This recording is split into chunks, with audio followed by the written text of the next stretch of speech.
Graças a Deus que nos dá a vitória em Cristo Jesus. Queridos irmãos, amada igreja, bom é estarmos aqui, juntos, reunidos, Igreja do Senhor, para refletirmos a palavra de Deus. Nós estamos caminhando, irmãos, para o fim de mais um ano. Este ano de 2020, que foi um ano atípico, por causa principalmente e evidentemente desta pandemia, que acometeu todo o mundo e trouxe situações diferentes para todos nós. Mas eu queria neste momento deixar uma reflexão pensando no ano que se inicia, no ano que vai se iniciar. Estamos a poucos dias do ano de 2021. E eu queria pensar com vocês algo que aconteceu ou algo que nós vamos extrair daquilo que Paulo escreveu na carta aos Filipenses, no capítulo 3, a partir do versículo 10. E eu gostaria de fazer essa leitura com os irmãos. Pegue sua Bíblia, abra sua Bíblia aí, no texto, na referência que demos, e vamos ler juntos a palavra de Deus. Filipenses, capítulo 3, a partir do versículo 10, quando a palavra nos diz assim, irmãos: para conhecê-lo e o poder da sua ressurreição e a participação dos seus sofrimentos, conformando-me a ele na sua morte, para ver se de algum modo posso chegar à ressurreição dentre os mortos. Não que já tenha alcançado ou que seja perfeito, mas vou prosseguindo para ver se poderei alcançar aquilo para o que fui também alcançado por Cristo Jesus. Irmãos, quanto a mim, não julgo que o haja alcançado, mas uma coisa faço, e é que, esquecendo-me das coisas que atrás ficam e avançando para as que estão diante de mim, prossigo para o alvo, pelo prêmio da vocação celestial de Deus em Cristo Jesus. Amém? Irmãos, dentro dessa leitura, eu quero falar com os irmãos sobre o seguinte tema: como ter um novo ano feliz. Adianto para os irmãos que não trata de uma palestra motivacional. Não trata daquelas pregações de as chaves para a vitória, esses segredos ou esses passos para conquistar, dessa forma. Não é nessa linha que eu quero falar com os irmãos.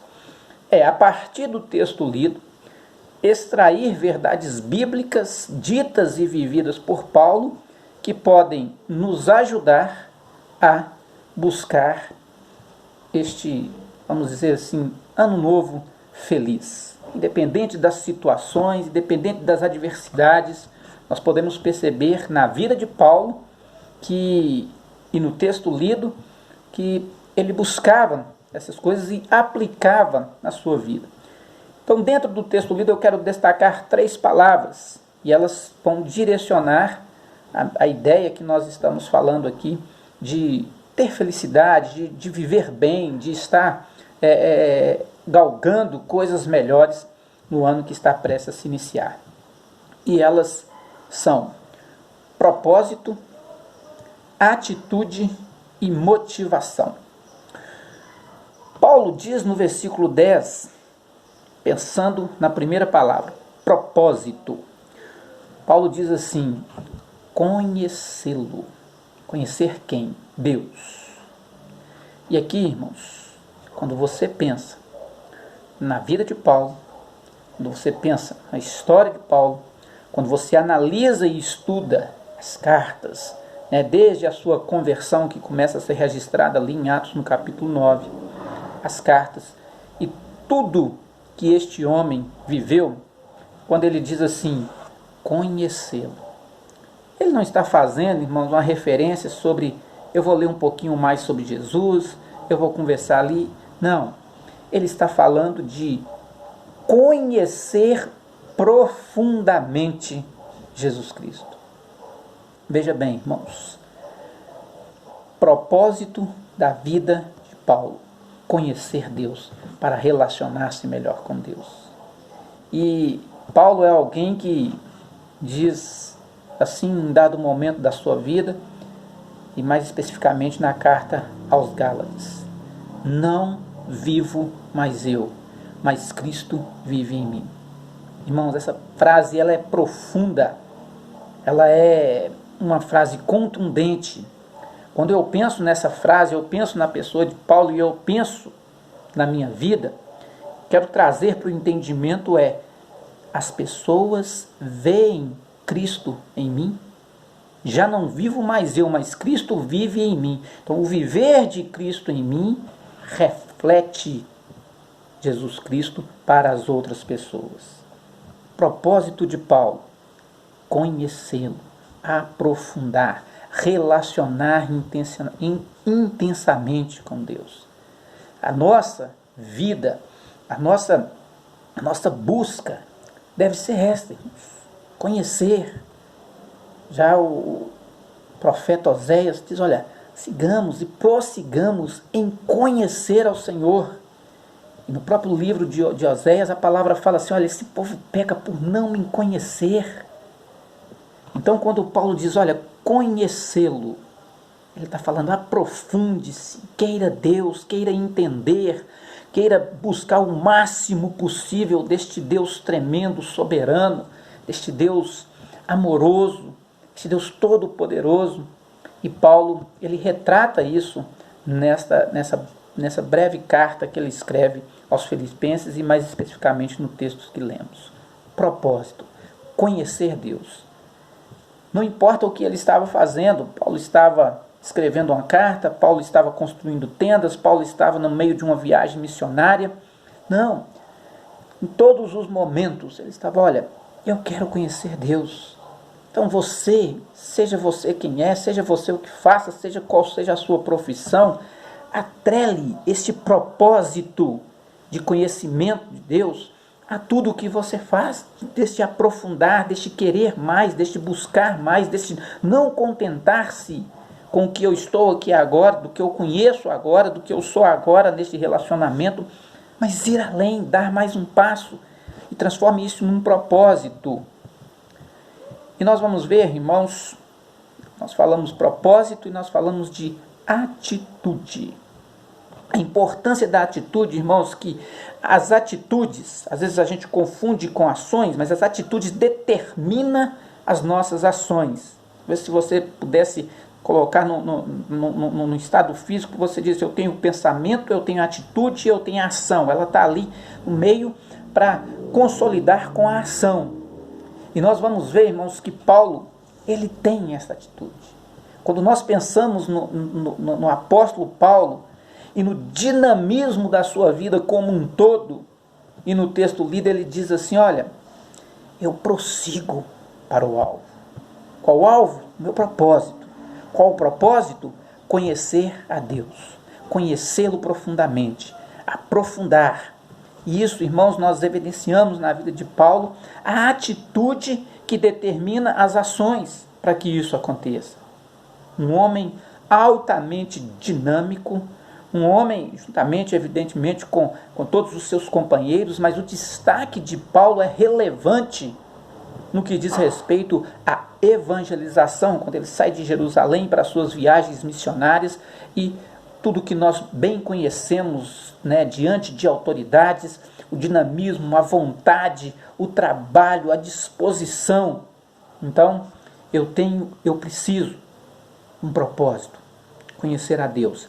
E as minhas atitudes devem determinar as minhas ações para que isso aconteça. Elas devem estar em consonância para que isso aconteça. E elas precisam ser evidenciadas, né? Ou seja, perceptíveis na minha vida.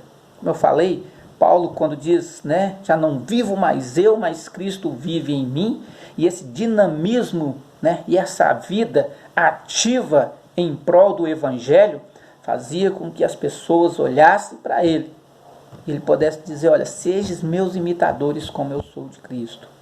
As pessoas podiam, né, perceber todo esse dinamismo e essas atitudes alguém que tinha um propósito de vida, que era conhecer Deus. E isso traz para mim e para você essa responsabilidade, mas também, irmãos, a consequência, que é uma vida feliz. E quando nós falamos, né, dessa felicidade, quando nós falamos, né, dessa situação, nós não estamos falando necessariamente da ausência de problemas, das lutas e das dificuldades. Fizemos menção agora há pouco de um ano diferenciado que nós vivemos, mas muitas pessoas dando glória a Deus pelas vitórias, passando por lutas, passando por provações, passando por situações muito, muito difíceis, mas dentro disso que nós estamos falando, propósito, atitudes, situações que alimentam a nossa fé e ajudam-nos a construir uma vida cristã verdadeiramente eficiente dentro disso que nós estamos falando. E aí, irmãos, nós temos também a motivação. Paulo vai dizer no termos que lemos, ele vai dizer assim, olha, a soberana vocação em Cristo Jesus, ou celestial vocação em algumas traduções. O que é isso, irmãos? Vocação, chamado, a soberania, ou seja celestial, seja soberana, a determinação que me motiva, que me impulsiona. Chamado para quê? Aí, irmãos, nós temos um entendimento da palavra de Deus e tudo o que está estabelecido na palavra de Deus, né, daquilo que nós esperamos, daquilo que nós temos convicção pela nossa fé, dessa autoridade de Jesus Cristo, da volta de Jesus Cristo. Jesus Cristo vive, reina e voltará, e um reino perfeito será estabelecido. Então todos nós, irmãos, somos chamados em Cristo Jesus. A cruz, o sacrifício na cruz, a história de Jesus, ela nos atrai, nos atraiu, nos chamou para viver essa vida. E aí é a nossa motivação. Paul Washer, pastor norte-americano, pastor, vida cristã, ele diz o seguinte: quando nós entendermos quem Cristo é e tudo o que Ele fez por nós, nós não precisaremos de mais nenhuma motivação, porque Cristo é suficiente. A minha motivação, a sua motivação é a soberana vocação, o chamado de Deus para cada um de nós em Cristo Jesus. E como Cristo nos chamou? Através da cruz, através do sacrifício eterno. Então, irmãos, como eu disse no início dessa mensagem, é apenas uma reflexão bíblica para que nós possamos viver uma vida com propósito, uma vida com atitudes que estabelece um vínculo, uma relação com este propósito e esta motivação, que é o chamado que há em Cristo Jesus para todos nós. E para encerrar, irmãos, essa breve reflexão, eu gostaria de citar o pastor, autor, músico, chamado Miles Monroe, ou Miles Monroe. Ele nasceu na Bahamas e ele escreveu um livro que é Maximize o Seu Potencial. E hoje nós apresentamos, ele apresenta, e eu citando aqui, dois grandes inibidores desse potencial. Um é o padrão. As grandes mentes, as grandes pessoas que fizeram grandes feitos, homens e mulheres registrados na história, uma grande característica comum entre eles era justamente fugir do padrão, daquilo que se estabelece como padrão. Quando eu digo padrão, não estou falando de leis, de infringir leis, não, daquele padrão, daquilo que todo mundo faz assim, é assim, tem que ser assim. E este padrão leva as pessoas para a mediocridade e também para a comparação. Que dentro disso que nós estamos falando, você possa buscar estabelecer para você uma vida de propósitos, com atitudes motivadas pelo chamamento de Jesus Cristo na cruz do Calvário, e você compare você a você mesmo. cada dia melhor. Cada dia melhor. As outras pessoas, né, o que está acontecendo, dentro do contexto que eu estou falando, esse padrão e essas comparações muitas vezes travam as pessoas. Porque quando elas chegam, elas superam alguma coisa ali, elas se acomodam no padrão e na comparação. Eu fui melhor que este, eu fui melhor que aquele. Eu estou dentro do padrão. Eu estou dentro daquilo que a sociedade ditou e rege para que nós, está regendo para que nós façamos. Mas quando você olha para Cristo, quando você olha para a cruz, ou quando você olha para a vida de Jesus Cristo, você vai ver tudo isso nele. Um homem que viveu 33 anos, mas viveu intensamente. Ele maximizou, este termo nem existia na época, mas todo o seu potencial como homem, vivendo intensamente todas as possibilidades, quebrando padrões, regras, imposições, tradicionalismos, tantas coisas que foram superadas por ele quando todo mundo estava dentro de um processo padronizado, legalista e de um processo de comparação, como aquele fariseu que ora perto de um publicano. Não sou como este, faço isso, faço aquilo. E aquele outro de maneira muito humilde: Senhor, sê propício a mim, pecador. Queridos, que nós possamos olhar, que você possa ter um excelente fim de ano, esses dias que estão acabando aí, fechando o ano, juntamente com seus familiares, que você possa, com todas as restrições que a situação impõe a cada um de nós, mas que você possa usar bem, compartilhar, viver momentos agradáveis juntamente com eles. E que nós possamos iniciar um ano onde nós tenhamos propósito, motivação, atitude e motivação bíblicos, cristãos, para que possamos fazer a diferença e viver intensamente e sermos verdadeiramente felizes dentro deste contexto que nós estamos abordando. Deus abençoe a todos.